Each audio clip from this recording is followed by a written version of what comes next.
প্রবাসী বাংলাদেশের অনেক ছেলে মেয়েরা দেশের বাইরে পড়াশোনা করে, মূলত যুক্তরাষ্ট্রে পড়াশোনা করে, কিন্তু তাদের টিউশন ফি দেওয়ার সময় তারা টাকাটা পাঠাতে পারছে না বাংলাদেশ থেকে। সেটা কি পাঠানোর কোনো উপায় আছে কিনা? না, পাঠাতে পারছে না সেটা ঠিক না। এখন কিন্তু আমি যেটা বললাম, যে সমস্ত ব্যাংকের এডি ব্রাঞ্চ আছে, অথরাইজড ডিলার ব্রাঞ্চ আছে, প্রত্যেকটা ব্যাংকেরই আছে, আমাদের ব্যাংকেরও আছে, আমাদের ব্যাংকে 48 এডি ব্রাঞ্চ আছে, অন্যান্য ব্যাংকগুলোর আছে।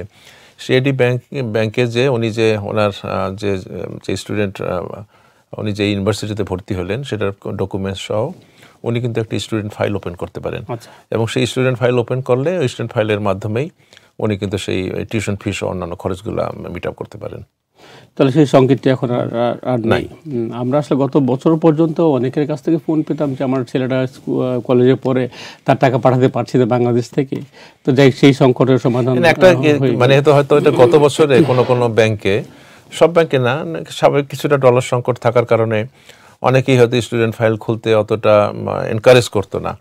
কিন্তু এখন কিন্তু সেই সিচুয়েশনটা নাই, এখন সব ব্যাংকে স্টুডেন্ট ফাইল খুলছে এবং স্টুডেন্ট ফাইল খোলার পরে কিন্তু আর এই সমস্যাটা হওয়ার কথা না।